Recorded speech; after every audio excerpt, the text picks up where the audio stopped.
Adolf Hitler was perhaps one of the most evil individuals to ever live.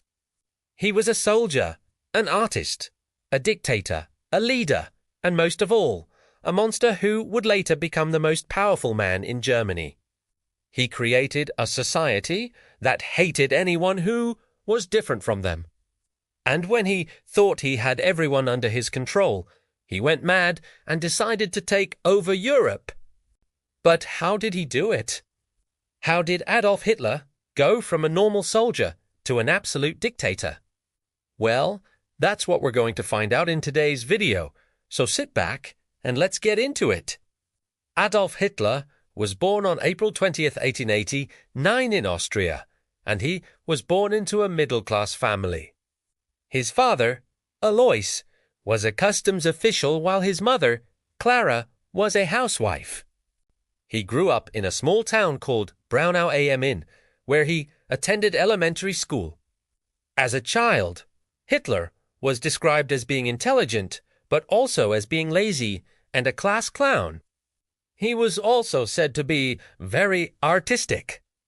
And this is evident in his adult life, as much of his early artwork was actually quite good, particularly his watercolors.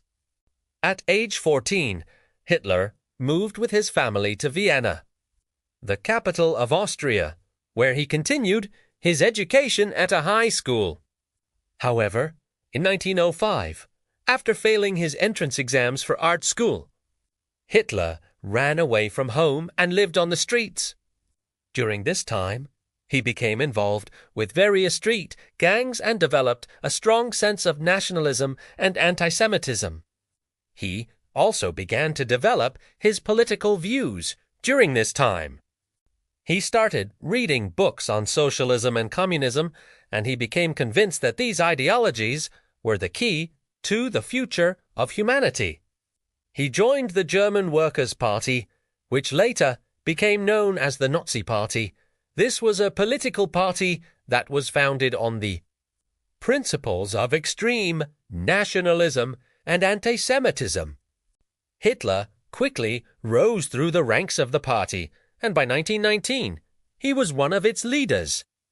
When World War I broke out in 1914, Hitler was eager to join the German military. He enlisted as a private in the German army and served on the Western Front. He was awarded the Iron Cross, second class for his bravery in battle. Hitler was known for being an aggressive and courageous soldier, and he was also known for being very disciplined and organized. However, he was not a brilliant military strategist or tactician. In fact, he was often criticized for his poor judgment and decision-making abilities. Despite this, Hitler was promoted to the rank of corporal and was awarded the Black Wound Badge for being wounded in battle. In 1918, Hitler was seriously wounded in an attack and was sent back to Germany.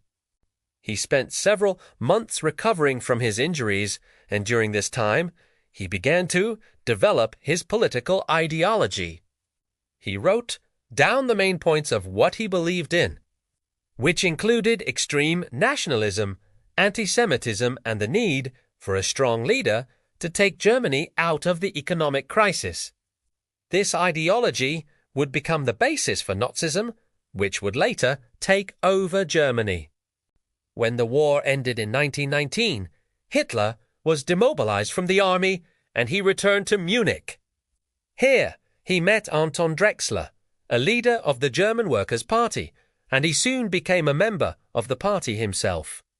Hitler was drawn to the party's message of extreme nationalism and anti-Semitism, and he saw it as a way to make sense of the chaos that had engulfed Germany since the end of the war. The party's message of national pride and racial purity appealed to him, and he quickly rose through the ranks of the organization. In 1920, Hitler was appointed as the party's political leader, and he changed its name to the National Socialist German Workers' Party, or Nazi Party for short. Under Hitler's leadership, the Nazi Party grew rapidly. Its membership grew from a few hundred to over 40,000 by 1923. Hitler's charisma and his ability to speak to the frustrations of the German people made him popular, and the Nazi Party's message of national pride and racial purity resonated with many Germans. In 1923, Hitler led a failed coup in Munich known as the Beer Hall Putsch. The coup was an attempt to overthrow the government of Bavaria and install a Nazi dictatorship. However, it was crushed by the government and Hitler was arrested. While in prison, Hitler wrote his autobiography, Mein Kampf, in which he outlined his political ideology and his plans for Germany. The book became the Nazi Party's Bible and was required reading for all members. It laid out his beliefs about the superiority of the Aryan race and the need for a strong leader to take Germany out of its economic crisis. After his release from prison in 1924, Hitler continued to grow the Nazi Party and its membership. By 1929, the party had grown to over 100,000 members. As the Great Depression took hold in Germany, the Nazi Party's popularity grew even more. People were desperate for a solution to their economic problems, and Hitler promised to restore Germany to its former glory. In 1932, the Nazis won the largest number of seats in the Reichstag, the German parliament. However, they were still a minority party and could not form a government.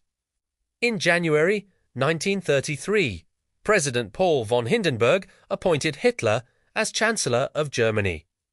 This gave Hitler control of the government, and he wasted no time in consolidating his power. He passed laws that made the Nazi Party the only legal party in Germany, and he began to persecute his opponents. In February 1933, the Reichstag building was set on fire, and Hitler blamed the communists. This gave him the excuse he needed to crack down on his opponents, and he began arresting political leaders and activists.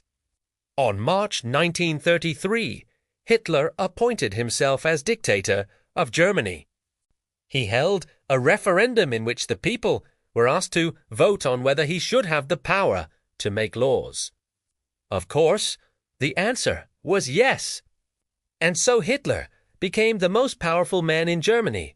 Hitler's rise to power was a combination of factors. His charisma and ability to speak to the frustrations of the German people made him popular. The Nazi Party's message of national pride and racial purity resonated with many Germans, especially during the economic crisis of the 1930s. Hitler's opponents were also weakened by their own internal divisions. The communists were seen as a threat to the government and were persecuted. The other parties were either co-opted by Hitler or simply unable to resist his growing power. So there you have it. That's how Adolf Hitler went from being a normal soldier to an absolute dictator. If you enjoyed this video, please like and subscribe and tell us what you think in the comment section below. Thanks for watching. See you next time.